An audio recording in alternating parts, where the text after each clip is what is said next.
안녕하세요. 저는 주변을 열심히 둘러보고 살게 된 60대 평범한 아줌마예요. 서울 변두리에서 작은 분식집을 30년 넘게 운영하고 있고요. 남편은 10년 전에 먼저 하늘나라로 갔답니다. 지금은 혼자 살면서 딸네 가족 얼굴 보는 게 낙이에요. 저는 살면서 가족 사이엔 비밀이 없어야 한다고 믿으며 살아왔어요. 숨기는 게 있으면 언젠간 탈이 난다고 생각했거든요. 그래서 사위한테도 식구가 됐으니 뭐든 털어놓고 살자고 말했었죠. 근데 이 사연을 쓰게 된 건요, 제가 몰랐던 진실이 너무나 많았기 때문이에요. 그렇게 믿었던 가족 안에도 비밀이 있었고, 그 비밀이 터졌을 때 저는 세상이 무너지는 줄 알았답니다. 이 사연을 듣고 나시면 조금 불편하실 수도 있어요. 제 딸을 욕하실 수도 있고요. 제 살 깎아 먹는 일이 될 수 있다는 걸 알면서도 꼭 알려드려야 할 것 같아서 용기 내어 써봅니다.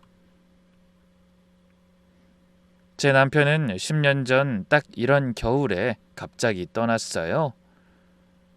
전날 밤까지 멀쩡하게 TV 보고 있었는데 아침에 일어나 보니 차갑게 식어 있더라고요. 그때 충격이 얼마나 컸는지 한동안 정신을 못 차렸어요. 그 후로 제 삶의 전부는 딸이었어요. 분식집 운영에서 그저 딸 좋은데 시집 보내는 게 유일한 목표였죠. 근데 우리 딸이 어릴 때부터 좀 특이한 데가 있었어요. 공부는 기가 막히게 잘했거든요. 1등을 놓친 적이 없을 정도로 목표를 하나 세우면 그것만 파고드는 성격이었어요. 좋게 말하면 집중력이 대단한 거고 나쁘게 말하면 주변을 못 보는 거죠. 그런 성격 탓에 연애를 통 못했어요.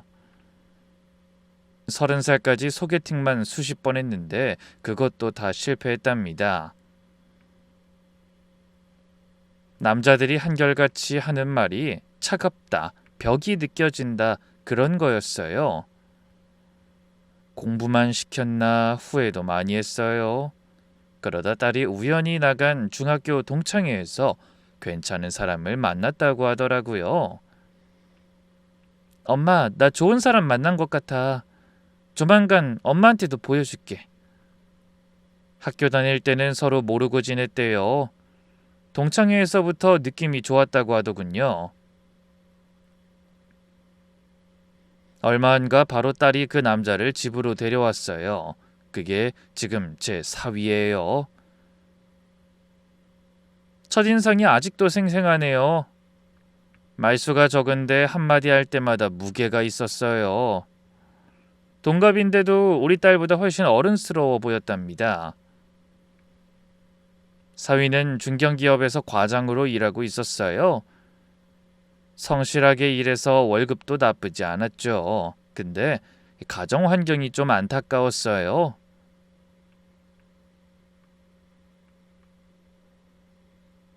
부모님 두 분 다 일찍 돌아가셨대요. 아버지는 대학생 때, 어머니는 취직하고 얼마 안 돼서요. 그래서인지 사위는 우리 가족한테 유독 잘했어요.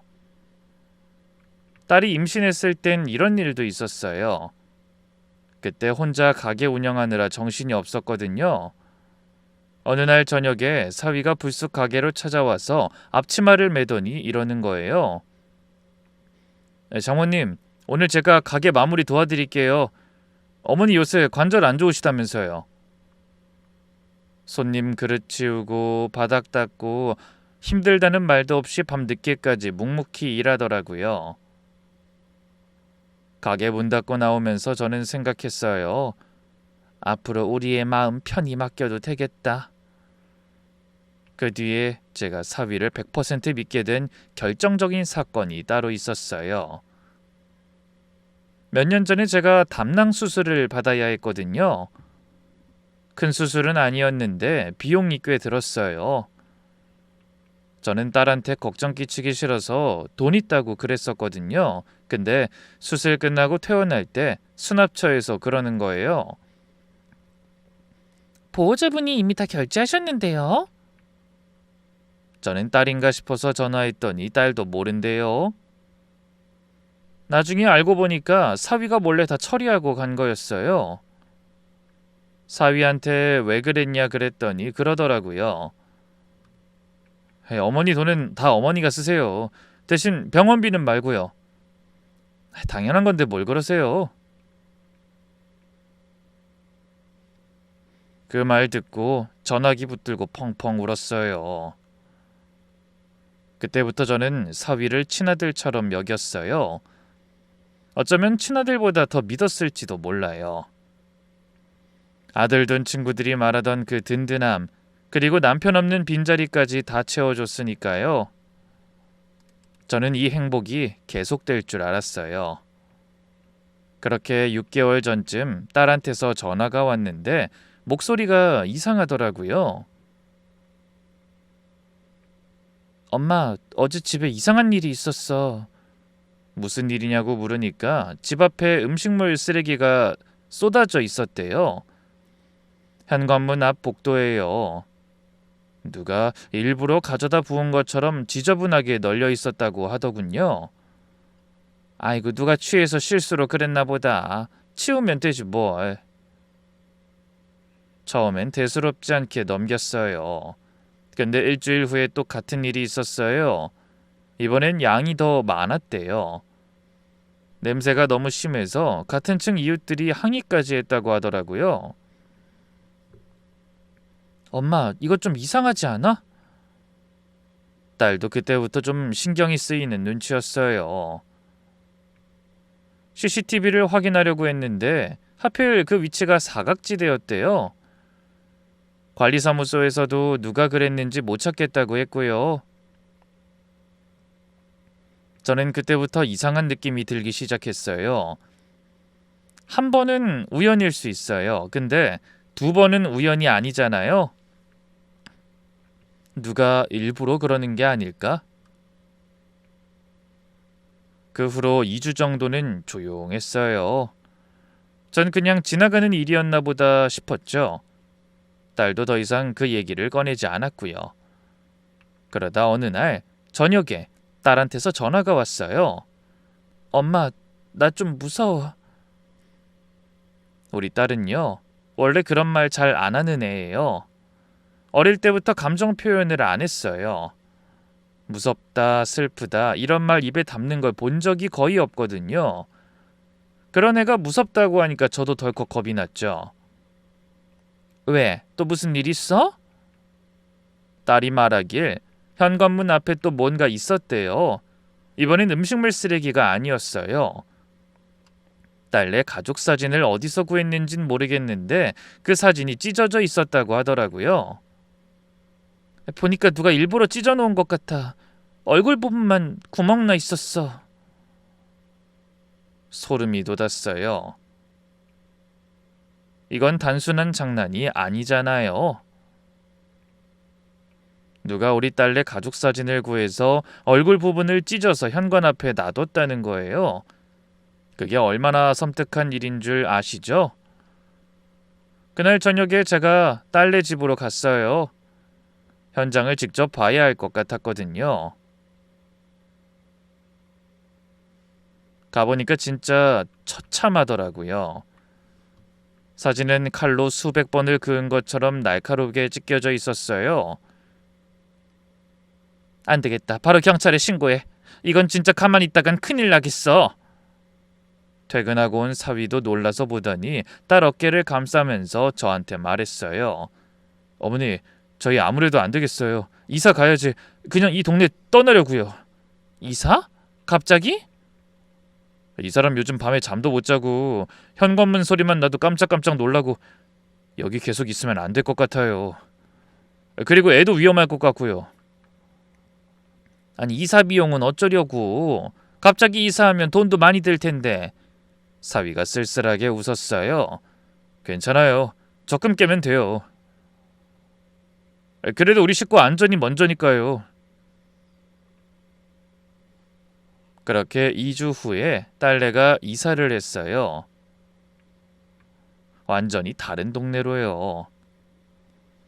차로 1시간은 가야 하는 먼 곳이었지만 그래도 새 출발이니까 좋다고 생각했어요. 새 아파트는 깨끗하고 조용했어요. 단지도 넓고 경비도 철저하고 이사하고 나서 딸이 전화로 그러더라고요. 엄마, 나 오늘 잠 잘 잤어. 진짜 오랜만에 푹 잔 것 같아. 그 말 듣고 얼마나 안심이 되는지 몰라요. 드디어 끝났구나. 사위도 전화로 말했어요. 어머니, 이제 걱정 마세요. 여긴 안전해요. 어머니 오시는 게 좀 힘들긴 하겠지만. 그런데 일주일도 안 돼서 또 일이 터졌어요. 딸 목소리가 완전히 죽어가고 있었어요. 엄마, 아인이 유모차가 다 망가져 있었어. 어떡해?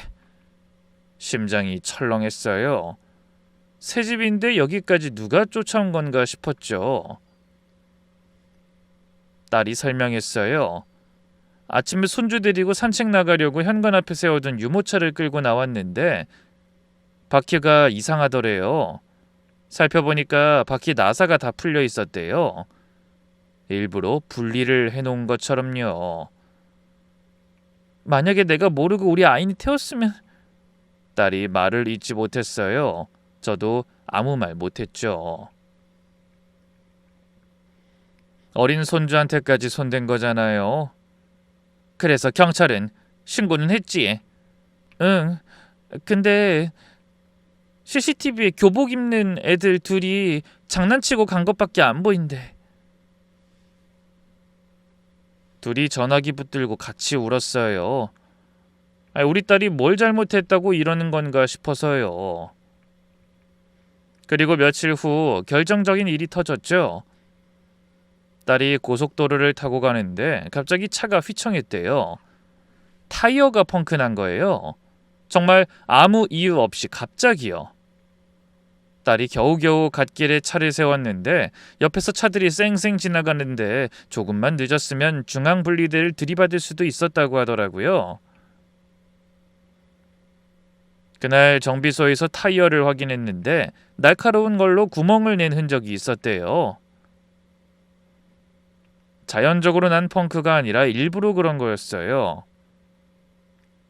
딸이 그날 밤에 저한테 전화했어요. 이젠 울지도 않더라고요. 엄마, 이 사람 진짜 나 죽이려는 것 같아.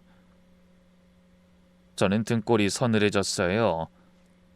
그런 소리 하지 마.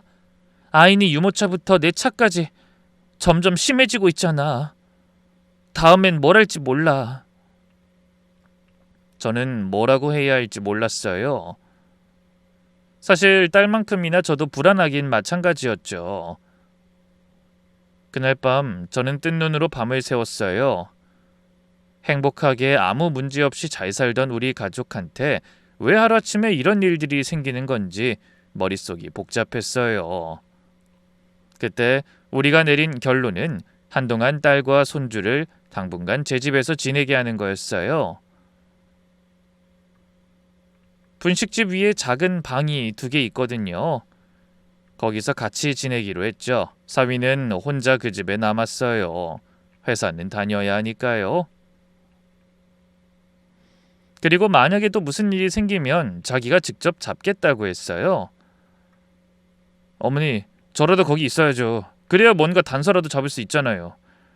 그 말 듣고 마음이 복잡했어요. 고맙기도 하고 미안하기도 하고요. 딸이 집에 온 첫날 밤이 아직도 기억나요. 그렇게 똑부러지던 애가 완전히 다른 사람 같았죠.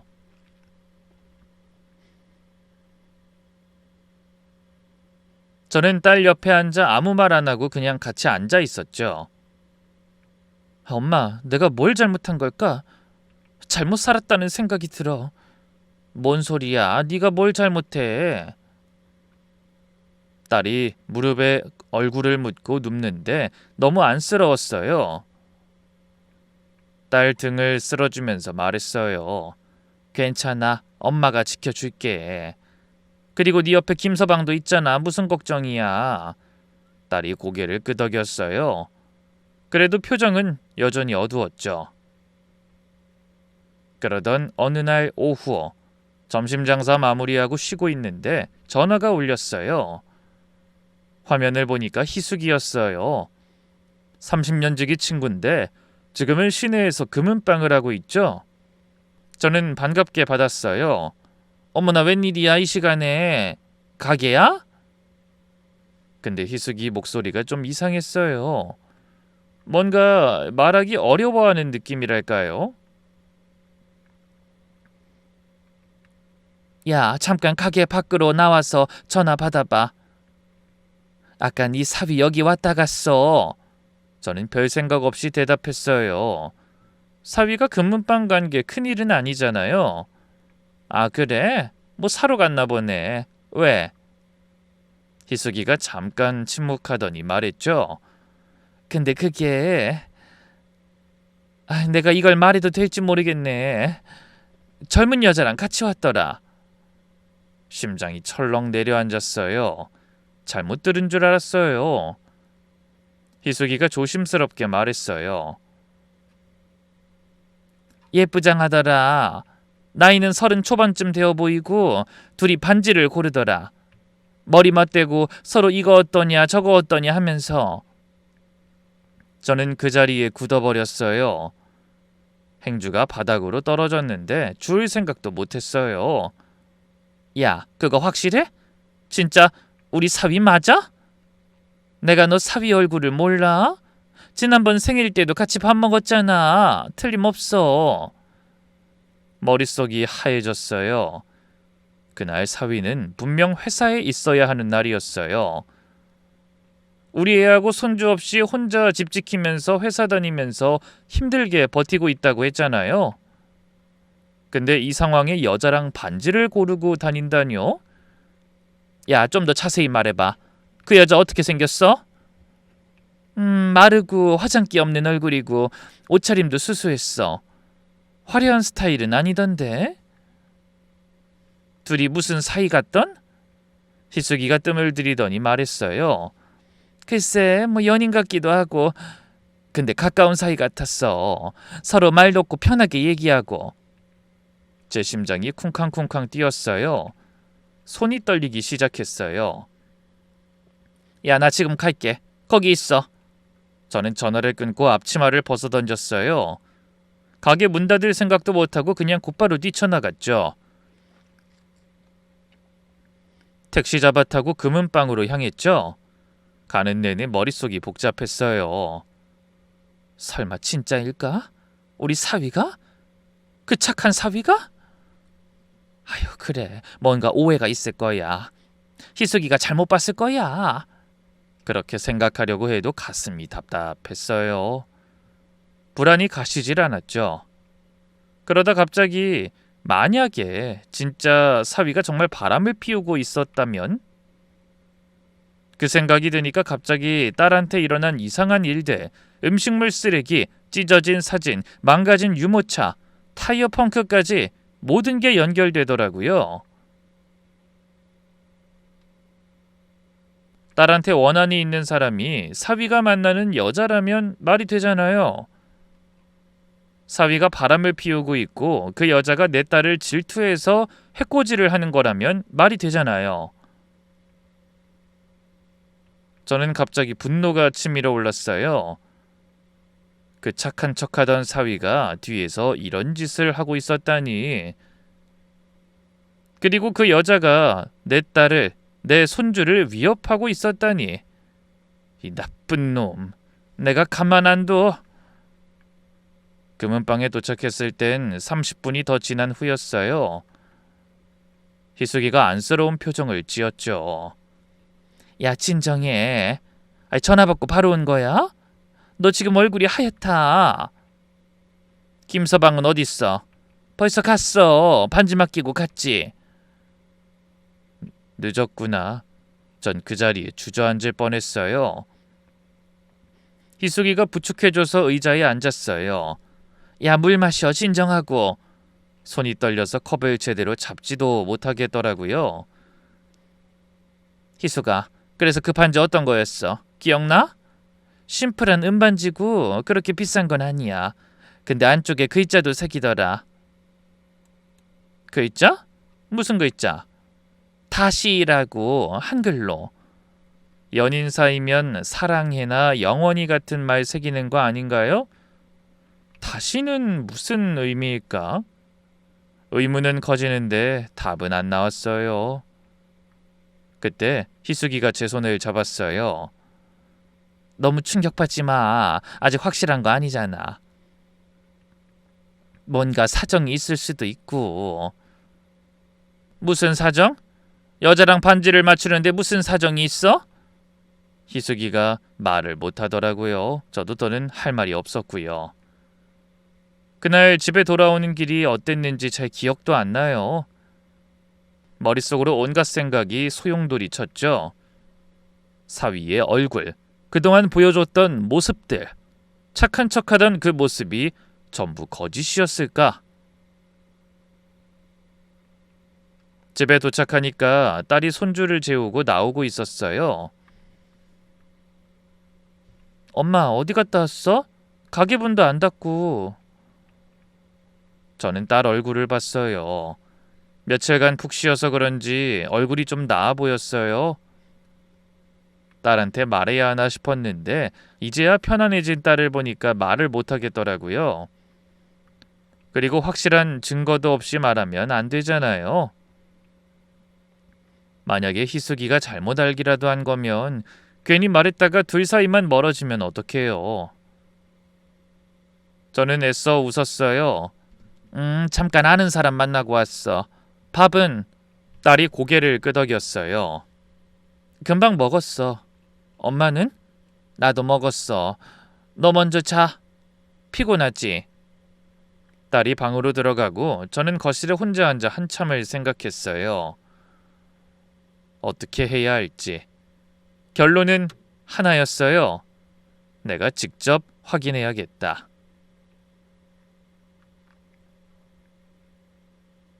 확실한 증거를 잡아서 그 여자가 누군지 알아내 빼도 박도 못하게 해두자. 그래야 이 모든 걸 딸한테 말할 수 있으니까요. 63년 인생에 사람을 미행하는 건 처음이었어요. 그런 짓 하게 될 줄은 꿈에도 몰랐죠. 며칠 뒤 저녁부터 저는 사유회사 근처에서 대기하고 있었어요. 분식집은 알바생한테 맡겨놓고 모자 푹 눌러쓰고 구석에 서 있었죠. 지나가는 사람들이 보면 수상하다고 생각했을 거예요. 60 넘은 아줌마가 빌딩 앞에서 뭘 기다리고 있으니까요. 퇴근 시간이 되자 건물에서 사람들이 쏟아져 나왔어요. 저는 눈을 크게 뜨고 사위를 찾았죠. 한참 있으니 사위가 나오더라고요. 평소처럼 서류 가방 들고 지하철역 쪽으로 걸어갔어요. 저는 조심조심 뒤를 밟았죠. 지하철 타는 것도 따라 탔고요. 근데 이상하더라고요. 집 방향이 아니었어요. 완전 반대쪽으로 가는 거예요. 그때부터 심장이 빨리 뛰었어요. 어디로 가는 거지? 사위가 내린 곳은 제가 한 번도 가본 적 없는 동네였어요. 오래된 원룸들이 따닥따닥 붙어있는 지역이더라고요. 골목도 좁고 건물도 낡고, 근데 사위가 한 건물 앞에서 멈췄어요. 뭔가를 기다리는 것 같았어요. 저는 멀찍이 떨어져서 지켜봤죠. 그렇게 10분쯤 지났을까요? 건물 안에서 여자가 나왔어요. 30 초반쯤 되어 보이고 마른 체형, 화장기 없는 얼굴, 수수한 옷차림, 바로 희숙이가 저한테 말했던 그 여자 같았어요. 그 순간 속이 부글부글 끓어올랐어요. 천연이구나. 그래, 천연이 범인이야. 저는 확신했어요. 사위가 저 여자한테 돈까지 주고 있구나. 저 여자가 내 딸한테 그런 짓을 하는 걸 알면서도 당장 뛰어가서 따지고 싶었어요. 근데 참았어요. 아직은 안 돼. 더 확실한 걸 잡아내야 돼. 저는 주먹을 꽉 쥐고 그 자리에 서 있었어요. 그날 이후로 저는 일주일을 더 사위를 미행했죠. 분식집은 임시 휴업 걸어놓고 하루 종일 사위만 쫓아다녔죠. 딸한테는 거래처 문제가 생겼다고 둘러댔어요. 거짓말하는 게 마음에 걸렸지만 어쩔 수 없었어요. 증거를 잡아야 했으니까요. 사위는 이틀에 한 번꼴로 그 여자를 만났어요. 만나는 장소도 다양했어요. 어떤 날은 카페, 어떤 날은 공원, 어떤 날은 그 원룸 건물 앞에서요. 저는 매번 멀찍이서 지켜봤어요. 가방에 카메라도 챙겼어요. 결정적인 장면을 찍으려고요.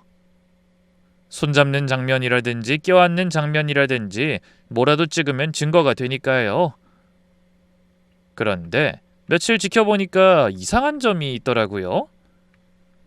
둘은 절대 손을 잡지 않았고 이렇다 할 스킨십 같은 것도 없었어요.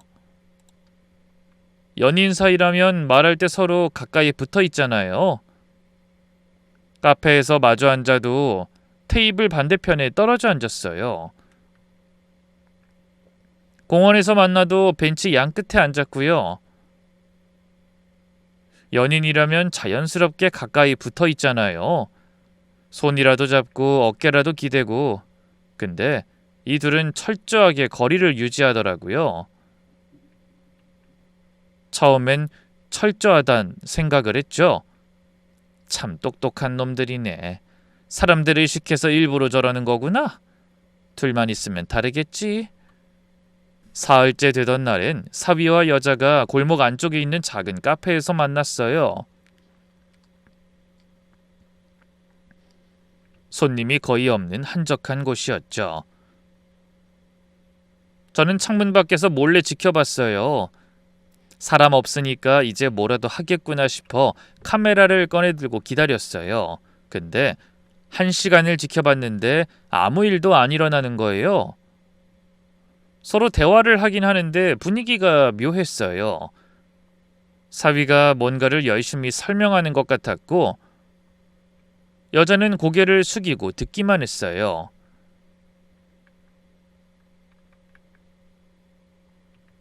가끔 여자가 고개를 들어서 사위를 쳐다봤는데 그 눈빛이요. 연인을 보는 눈빛이 아니었어요. 차갑다고 해야 하나, 경계한다고 해야 하나, 사위 표정도 이상했어요. 연인을 보는 그런 표정이 아니었어요. 여자 반응 살피고 조심스럽게 말하고요. 이게 뭐야? 불륜 맞아? 저도 모르게 의문이 생기기 시작했어요. 일주일이 넘게 계속 미행했어요. 근데 결과는 똑같았어요. 만나서 대화를 하고 사위가 봉투를 건네주고 헤어졌어요. 그 봉투 안에 뭐가 들었는진 모르겠지만 돈인 것 같았어요. 저는 점점 혼란스러워졌어요. 이게 무슨 상황이지? 불륜이 뭐 이래? 아무리 조심한다고 해도 좋아하는 사람이면 티가 나잖아요. 손끝이라도 스치고 눈빛이 달라지고. 근데 이 둘은 그런 게 전혀 없었어요. 오히려 어색해 보였어요. 어느 때 보면 불편해 보이기까지 했고요. 문득 이런 생각이 들었어요. 설마 희숙이가 잘못 본 건가? 근데 사위가 이 여자랑 머리 맞대고 반지를 골랐다는 건 분명한 사실이잖아. 일주일째 되던 날 저는 집에 돌아와 침대에 누웠는데 잠이 안 왔어요. 머릿속에서 계속 생각이 맴돌았어요. 혹시 일부러 그러는 건가? 사위도 머리가 좋았거든요. 어쩌면 알고 있는 건 아닐까? 누가 지켜보고 있다는 걸 눈치챈 건 아닐까? 그래서 일부러 거리를 두고 있는 건 아닐까? 그 생각을 하니까 갑자기 또 다른 생각도 들었어요. 처음부터 다 계획이었던 건가? 딸을 우리 집에 보낸 것, 그것도 사위 생각이었거든요. 전 그때 사위가 딸 걱정해서 그런 줄 알았어요. 근데 생각해보니 딸이 우리 집에 오면 사위는 혼자니 눈치 볼 사람이 없잖아요. 그 여자를 마음대로 만날 수 있잖아요. 처음부터 그게 목적이었어? 딸을 내 집에 보내놓고 자기는 편하게 여자 만나려고? 그 생각이 드니까 또 화가 치밀어 올랐어요. 나쁜 놈. 겉으론 착한 척하면서 속으론 이런 계산을 하고 있었던 거야? 근데 화가 나다가도 또 의문이 들었어요. 일주일 동안 미행하면서 찍은 사진은 수십 장이었어요. 근데 다 쓸모없는 사진이었어요. 그냥 남녀가 떨어져 앉아서 대화하는 모습, 봉투 건네주는 것, 그게 다였거든요. 이 사진으로 딸한테 사위가 바람 피우는 것 같다고 하면 딸은 뭐라고 할까요? 아마 이럴 겁니다.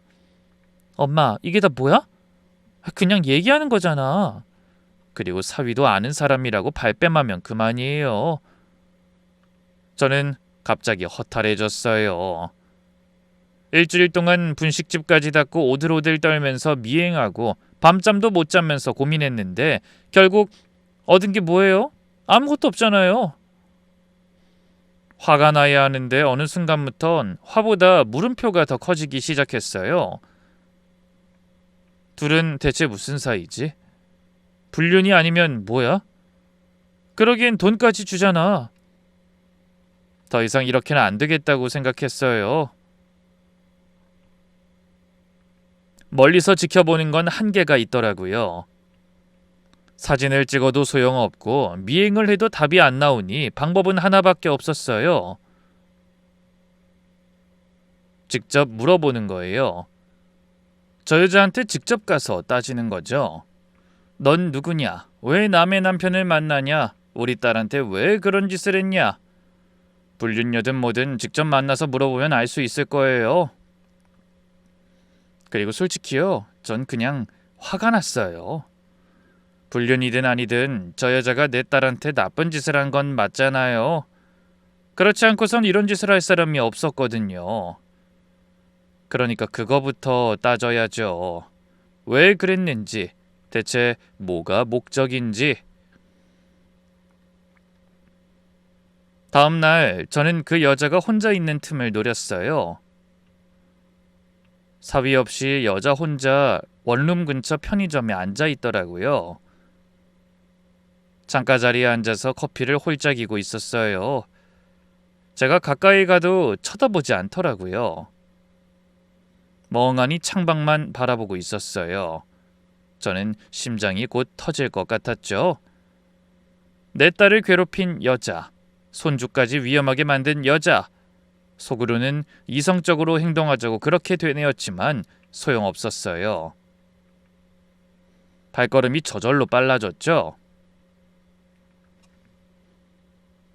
잠시 뒤 그 여자 앞에 가서 멈췄어요. 여자가 그제야 고개를 들었어요. 가까이서 보니 얼굴이 더 수척해 보이더라고요. 입술은 다 갈라지고 광대뼈가 툭 튀어나와 있었어요. 야, 제 목소리가 생각보다 크게 나왔어요. 편의점 안에 있던 손님 몇 명이 쳐다봤죠. 여자가 눈을 깜빡였어요. 누구세요? 저는 여자 맞은편에 털썩 앉았어요. 테이블을 탁 치면서요. 너 남의 가정 망치고 싶어? 응? 그래서 우리 애한테 그런 짓 한 거야? 여자가 움찔했어요. 표정이 굳더라고요. 시침이 떼지 마. 다 알고 왔으니까. 너 우리 딸한테 한 짓, 음식물 쓰레기부터 가족사진 갈갈이 찢어놓은 거, 유모차, 타이어, 그것도 다 너지? 여자가 입을 다물었어요. 부정도 긍정도 아닌 무표정으로 뚫어지게 쳐다보기만 했죠. 대답해. 너 맞지? 맞잖아. 제가 다그치니까 여자가 피식 웃었어요. 어딘가 모르게 비우는 것 같은 웃음이었어요. 아, 그 집에서 오셨구나? 인정하는 거였어요. 저는 순간 머리가 핑 돌았어요. 아니라고 잡아댈 줄 알았거든요. 지금 웃어? 이게 웃을 상황이야? 내 딸이, 내 손주가 죽을 뻔했다고. 타이어 터져서 차가 고속도로에서 돌았단 말이야. 근데 웃어? 제가 소리를 지르니까 편의점 손님들이 다 쳐다봤어요. 알바생도 불안한 눈으로 이쪽을 보고 있었고요. 근데 신경 쓸 겨를이 없었어요. 여자가 어깨를 으쓱했어요. 죽었어요? 뭐? 그래서 누가 죽었냐고요. 다 멀쩡하잖아요. 얼굴색 하나 안 바뀌고 담담하게 묻더라고요. 너무 담담해서 소름이 끼쳤어요. 안 죽었으면 됐잖아요. 무슨 일이라도 난 줄 알았네. 저는 그 말에 손이 부르르 떨렸어요. 지금 뭐라고 한 거야? 안 죽었으면 됐다고? 야, 너 제정신이야? 저는 테이블을 또 쳤어요. 그 여자 머리를 치고 싶은 걸 겨우 참은 거죠. 아니, 왜 그런 거야? 우리 딸이 너한테 뭘 했는데 왜 우리 애를 괴롭혀? 여자가 대답하지 않았어요. 커피를 한 모금 마시더라고요. 저를 무시하는 것 같았어요. 대답해 묻잖아. 너 우리 사위하고 만나지? 그래서 본처한테 해코지하는 거야? 여자가 그제야 눈을 치켜떴어요. 뭔가 의아하다는 표정이었어요. 하, 사기다녀? 제가 누굴요? 다 알아. 금은방에서 반지 맞추는 것까지 다 봤다고. 여자가 잠깐 멈칫하더니 또 피식 웃었어요. 아, 반지요? 아, 그거? 웃지 마! 저는 벌떡 일어났어요.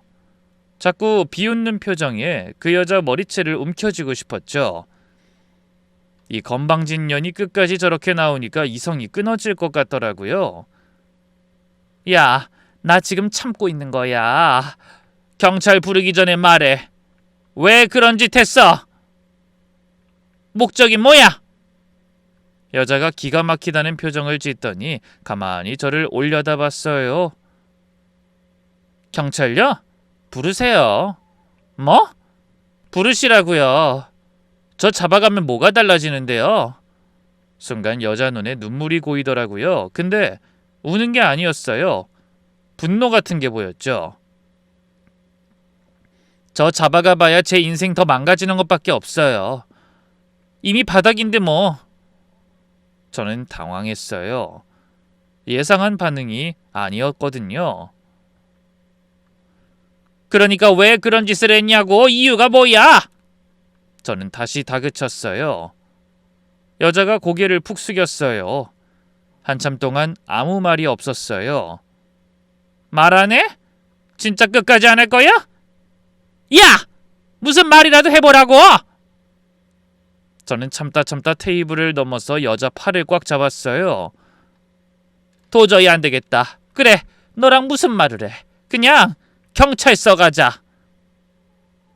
지금 당장! 놓으세요. 내 몸에 손대지 말라고! 여자가 갑자기 절규하듯 소리를 질렀어요. 저도 모르게 움찔했어요. 아니, 제가 뭘 망쳤는데요. 난 아무 잘못도 안 했다고요. 저는요. 여자가 숨을 헐떡이기 시작했죠. 이어서 눈물이 뺨을 타고 흘러내렸어요. 전 이미 망가졌어요. 20년 전에 죽은 거나 다름없다고요. 아시겠어요? 저는 뭔 소린지 이해가 안 됐어요. 그 뒤로는 여자가 그 어떤 말도 하지 않았어요. 그냥 고개를 숙이고 울기만 했죠. 20년 전? 그때 우리 딸이 너한테 뭐 잘못이라도 했다는 거야? 그래서 이래? 무슨 원한이 있냐고 말을 해봐. 사람을 죽이고 싶을 만큼 우리 딸이 잘못한 게 있냐고. 저는 여자 어깨를 흔들었어요. 여자가 비명을 지르듯 말했죠. 물어보세요. 당신 딸한테 가서 제대로 물어보라고요. 20년 일을 기억이나 하는지. 그때였어요. 뒤에서 익숙한 목소리가 들렸어요. 어머니! 돌아보니 사위였어요. 뛰어온 것처럼 숨을 헐떡이고 있었어요. 얼굴은 새하얗게 질려 있었고요.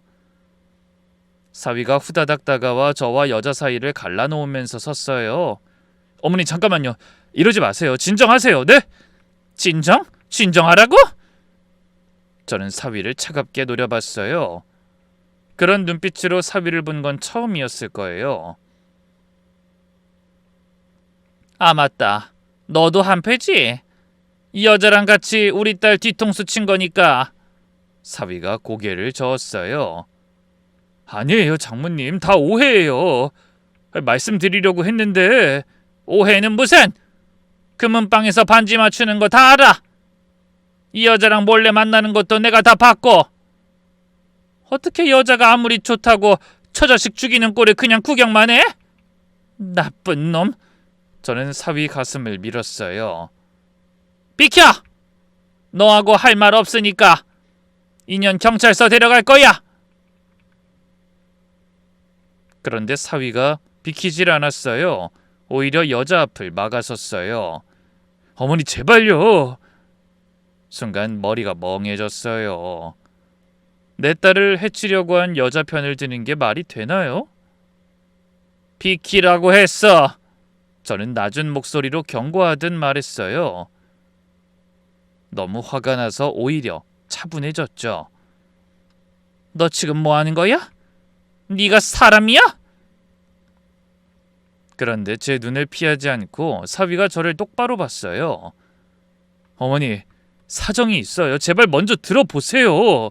사정? 무슨 사정? 이 여자가 우리 애 죽이려고 했어. 아이니까지 위험하게 만들었고. 근데 사정이 있으니까 봐달라고? 진짜 둘이 그런 사이야? 그래서 감싸는 거야? 사위가 고개를 저었어요. 아니에요. 그런 사이 아니에요. 정말이에요. 제가 다 설명할게요. 그럼 왜 감싸? 왜 이 여자 편을 들어? 됐어. 설명하지 마. 네 놈 말을 어떻게 믿어? 저는 사위 멱살을 잡았어요. 끝까지 여자 편을 드니 이성이 끊어진 것 같았어요. 내가 널 얼마나 믿었는데. 내 수술비까지 내줬을 때 얼마나 고마웠는지 알아? 난 너 아니면 안 된다고, 딸 잘 만났다고 그렇게 생각했는데 이게 뭐야? 이게 뭐냐고! 제 목소리가 갈라졌어요. 사위 눈에도 눈물이 고이더라고요. 어머니 죄송해요. 근데 제발 제 이야기도 좀 들어보세요. 저는 사위 멱살을 놓았어요. 손에 힘이 풀렸어요. 배신감, 그게 온몸을 짓누르는 것 같았어요. 저는 휘청거리면서 의자에 주저앉았어요. 다리에 힘이 없었거든요. 순간 편의점 안이 조용해졌어요. 손님들은 언제 나갔는지 없었고 알바생만 구석에서 불안하게 지켜보고 있었어요. 잠시 뒤 사위가 조심스럽게 제 옆에 앉았어요.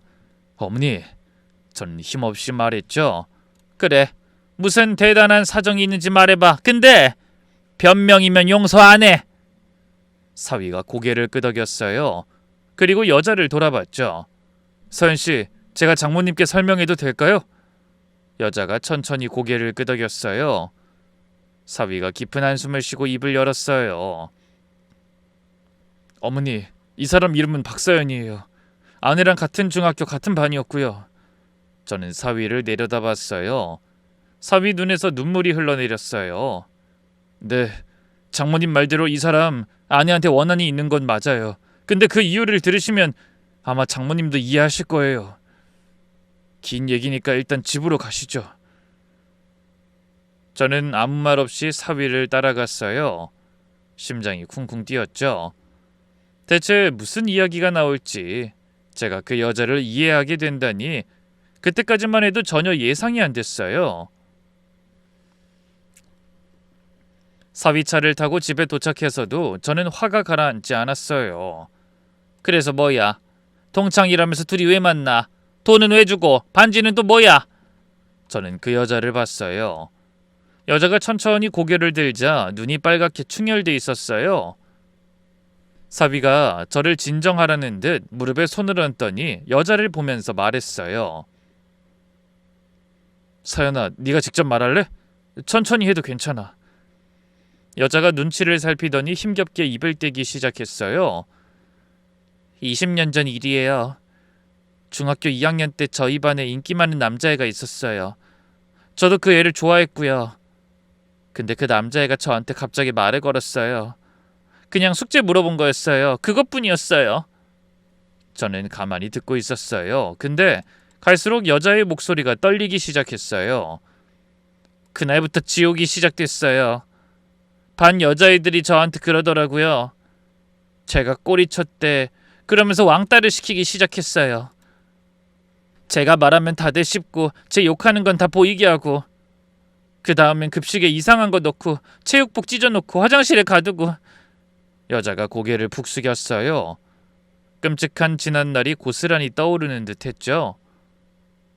2년 동안이요. 매일매일 그렇게 당했어요. 저는 아무 말도 할 수가 없었어요. 고등학교도 못 갔어요. 중3 때 학교 그만뒀거든요. 더 이상 버틸 수가 없었으니까요. 검정고시로 졸업장 땄고 대학도 못 갔어요. 정신과 다니느라 바빴거든요. 우울증이요. 그리고 자해도 많이 했어요. 다 제 잘못이라는 생각밖에 안 했으니까요. 여자가 팔을 걷자 팔뚝에 흉터가 여러 개 있었어요. 저는 숨이 막히는 것 같았어요. 자살 시도도 했어요. 근데 운 좋게 살았죠. 운이 좋은 건지 나쁜 건진 모르겠지만. 저는 물었어요. 목소리도 제대로 안 나왔어요. 솔직히 너무 두려운 질문이었거든요. 그러니까 우리 딸이 괴롭히고 나쁜 짓을 했다는 거예요? 그래서 그랬다고? 여자가 고개를 저었어요. 아니요. 때리고 욕하고 그런 건 다른 애들이었고요. 순간 안도의 마음이 들긴 했어요. 그러면서 동시에 이해가 되질 않았죠. 그래도 봤어요. 매일. 제가 당하는 걸 지영이도 다 보면서 가만히 있었으니까요. 저도 모르게 할 말을 잃었어요. 같은 반이었으니까 다 봤을 거예요. 제가 급식 못 먹고 있는 것도, 화장실에 끌려가는 것도, 울면서 교실로 들어오는 것도, 근데 한 번도 안 도와줬어요. 눈 마주치면 피하고 그냥 없는 사람 취급했어요. 근데 그게 얼마나 아픈 건지 알아요? 때리는 애들보다 보고도 모른 척하는 애들이 더 나빴어요. 저는 애들이 한마디만 해달라고 속으로 정말 간절하게 빌었어요. 근데 아무도 안 그랬어요. 그 애도요. 저는 무슨 말을 할 수가 없었어요. 그냥 머릿속이 멍했죠. 이어서 사위가 말했어요. 서연인 그 후로 20년간 제대로 된 삶을 못 살았어요. 직장도 못 다니고 사람도 못 사귀고 그런 상처 때문에 세상에서 가장 무서운 게 사람이 된 거예요. 여자가 코를 훌쩍였어요. 그렇게 보니 어린 날의 얼굴이 보이는 것 같더라고요. 20년이에요. 저는 20년 넘게 아직도 그 교실에 갇혀서 살았어요. 저는 한참을 아무 말 없이 앉아 있었어요. 머릿속에서 여러 가지 생각이 부딪혔죠. 동시에 딸 중학교 시절을 떠올려 봤어요. 그때 딸은 공부에만 미쳐 있었어요. 1등 놓치면 안 된다고, 명문고 가야 한다고 밤새 책상 앞에 앉아 있던 애였죠. 저도 그게 좋은 줄 알았어요. 열심히 하니까 대견하다고 생각했고요. 그 와중에 같은 반 친구가 저렇게 고통받고 있었단 사실은 꿈에도 몰랐죠. 저는 그 아이 서연이를 봤어요. 한 명이라도 저한테 말 걸어줬으면 저 그렇게까지 망가지진 않았을 거예요. 저는 고개를 숙였어요. 딸 대신 사과라도 하고 싶은 심정이었죠. 다시 서연이가 말을 이었어요. 저는 20년을 그렇게 살았어요. 제대로 된 직장도 못 다니고 사람 만나는 것도 무서워서 혼자 살았어요. 부모님도 일찍 돌아가셨고 저 혼자 버티는 거였죠. 서연이가 창밖을 봤어요. 어떤 기억을 다시 떠올리는 표정이었죠. 그러다 3년 전 우연히 길에서 지영이를 봤어요.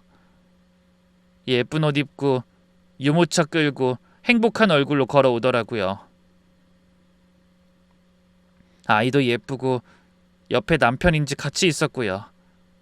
서연이 손이 떨렸어요. 전 다가갔어요. 나 기억하냐고. 무슨 생각이었는진 그냥 그렇게 물었어요. 근데 지영이가 절 보더니 고개를 갸웃하더라고요. 누구세요? 그래서 제 이름 말했어요. 박서연이라고. 우리 같은 반이었다고. 서연이가 비웃듯이 웃었어요. 근데 뭐라고 했는지 아세요? 아, 미안, 잘 기억이 안 나네. 그러더라고요. 저는 숨을 멈췄어요. 저는 20년 넘게 그때 그 일 때문에 망가져 살았는데 그 애는 제 이름도 기억을 못하는 거예요. 얼굴도 기억 못하는 것 같았어요. 순간 서연이 눈에 눈물이 어렸어요. 그 순간 알았어요. 아, 이 애한텐 그때 그 일이 아무것도 아니었구나. 평생 1등 소리 듣던 애라서 나 같은 건 안중에도 없었구나. 1등인 애는 여전히 인생도 1등으로 살고 있구나. 그때부터 화가 났어요. 왜 나만 이렇게 살아야 되는데? 왜 나만 망가졌는데? 그 애는 왜 저렇게 행복해? 저는 이해가 되면서도 마음이 복잡했어요. 그래서 그때부터 그런 짓을 한 거야? 네. 처음엔 그냥 좀 무섭게 해주고 싶었어요. 저처럼 불안하게 살아보라고요. 저는 사위를 봤어요. 그래서 자네는 이걸 다 어떻게 한 거야? 둘이 어떻게 다시 만난 거고? 사위가 천천히 입을 열었어요. 저도 같은 학교였으니까 그때 서연이 당하는 거 본 적 있긴 해요. 왕따 당하는 여자애가 있다고 소문이 났었거든요. 저도 복도에서 끌려가는 거 본 적도 있고요. 사위가 부끄럽다는 듯 깊이 고개를 숙였어요. 근데 저도 아무것도 안 했어요. 나랑 상관없다고 생각했고 귀찮은 일에 끼고 싶지 않았거든요. 그냥 지나쳤어요. 그러다 타이어 사건 땐 못 참겠더라고요. 누가 그런 건지 확실히 알고 싶었어요. 블랙박스 뒤지고 주변 CCTV도 다 확인하고 아는 형한테 부탁까지 했죠. 사위가 서연이를 봤어요. 그러다 서연이가 찍힌 영상을 봤어요. 순간 기억이 나더라고요. 그때 그 애다. 사위가 한숨을 쉬었어요. 경찰에 신고할 수도 있었지만 그 전에 먼저 만나서 물어보고 싶었어요. 왜 그랬는지. 사위가 서연이를 찾아갔대요. 처음엔 서연이가 만나주지도 않았대요. 그러다 몇 번을 찾아가니까 결국 만나줬고 거기서 20년 전 이야기를 들었다고 하더라고요. 그때 알았어요. 이건 경찰 문제가 아니다. 이 사람 인생이 무너진 거구나. 사위가 저를 봤어요. 저도 방과하는 사람 중 하나예요. 그때 한마디만 했어도, 선생님한테 말했어도 서연이가 이렇게까지 안 됐을 수도 있어요. 그 죄책감이 있었어요. 저는 사위를 다시 봤어요. 그제야 내가 알던 사위의 모습이 다시 보이는 것 같았죠. 근데 지영이한테 말할 수가 없었어요. 이 사실 알면 무너질 것 같았거든요. 장모님도 그 사람 성격 아시잖아요. 자기가 피해주고 뭘 잘못했다 싶으면 못 벗어나잖아요. 맞는 말이었어요. 우리 딸이 그래요. 완벽주의자라서 작은 실수도 못 견뎌 하거든요.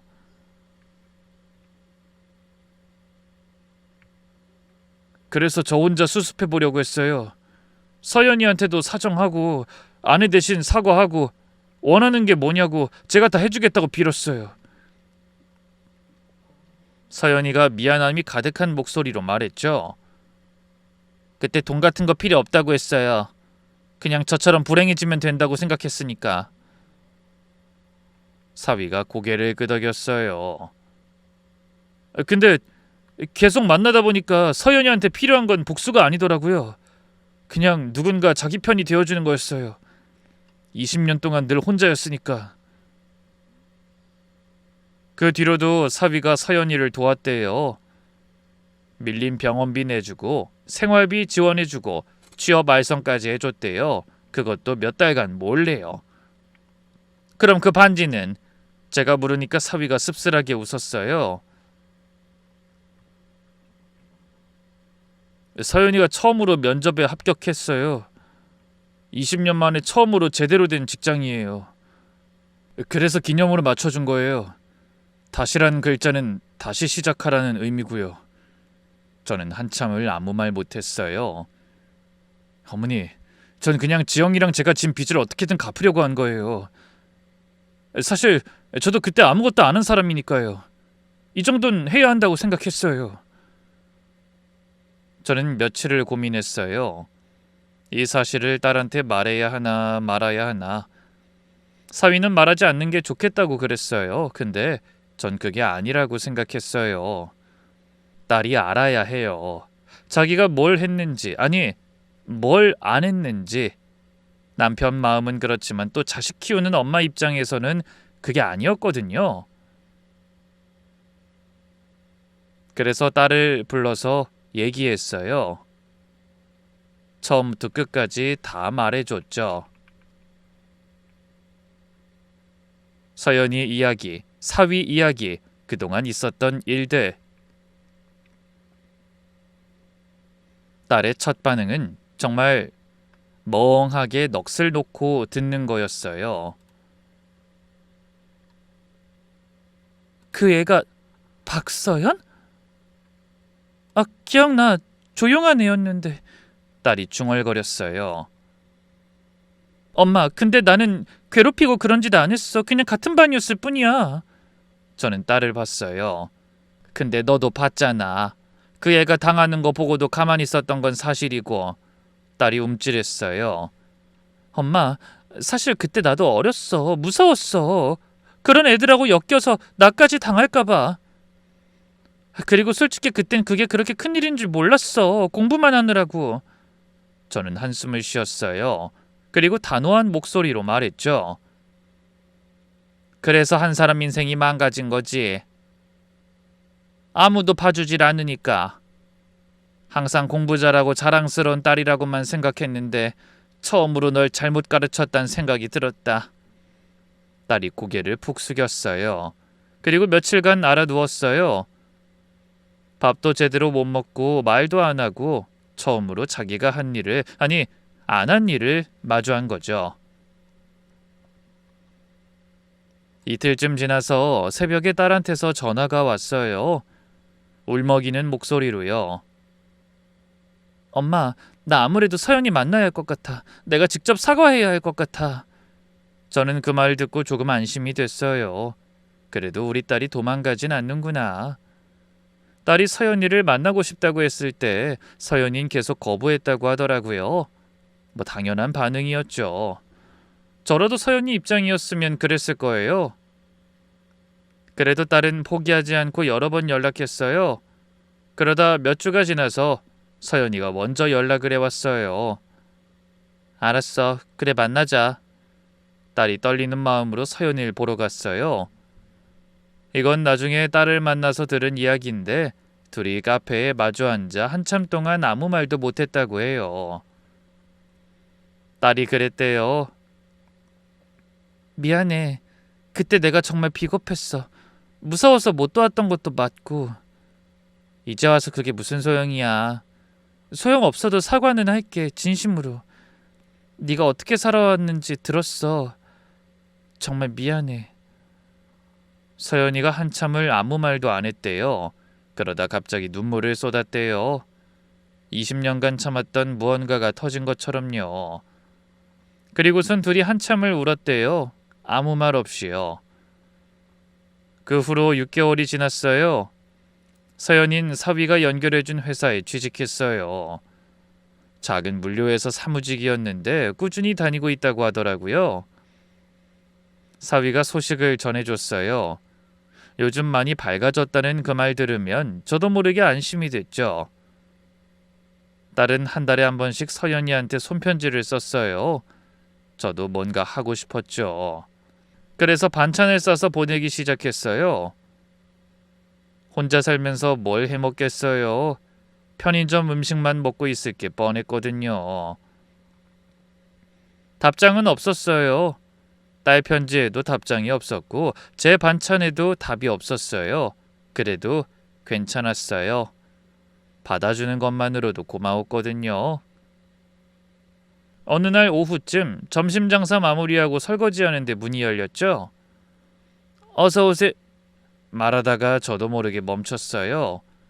서연이었거든요. 처음엔 못 알아볼 뻔했어요. 예전에 봤던 모습이랑 너무 달랐거든요. 얼굴에 살도 붙고 무엇보다 표정이 달랐어요. 사람을 보면 경계하는 눈빛이었는데 어딘가 모르게 부드러워 보였어요. 저는 설거지하던 손을 대충 닦고 나왔어요. 어머 서연아 어쩐 일이야? 웬일로 여기까지? 그냥 인사드리러요. 첫 월급 받았거든요. 선물이에요. 저는 눈이 동그래졌어요. 뭐? 나한테? 그동안 반찬 보내주셨잖아요. 감사했어요. 저는 봉투를 받아들었어요. 안에 뭐가 들었나 봤더니 손수건 세트였어요. 예쁜 꽃무늬가 그려진 손수건이 포장도 정성스럽게 되어 있었어요. 이걸 놔주려고 골랐어? 서연이 얼굴이 살짝 붉어지더라고요. 어쩐지 어린애처럼 보였어요. 저도 코끝이 찡해서 앞치마로 급히 눈가를 훔쳤어요. 그리고 서연이를 자리에 앉히고 라면을 끓였어요. 계란도 풀고 파도 송송 썰어 넣고 평소보다 더 정성껏 끓였죠. 서연이가 라면을 먹다가 젓가락을 내려놨어요. 아줌마, 저 드릴 말씀이 있어요. 사실 지영이가 절 괴롭힌 건 아니잖아요. 정작 괴롭힌 건 다른 애들이었는데 만만한 지영이한테 화풀이했어요. 그동안 저 때문에 얼마나 무섭고 불안했을지 그땐 상처를 주고 싶었어요. 나쁜 짓인 거 알아요. 전 가만히 서연이 손을 잡았어요. 그때 분식집 문이 열렸어요. 딸이었죠. 그리고 뒤에 사위도 있었어요. 잠깐 어색한 침묵이 흘렀어요. 그리고 딸이 먼저 다가왔죠. 사위가 뒤에서 머쓱하게 웃더군요. 죄송해요. 제가 말씀드렸어요. 이 기회에 다 같이 만나면 좋을 것 같아서. 딸이 서연이 맞은편에 앉았어요. 둘 다 뭐라고 말을 해야 할지 모르는 것 같았죠.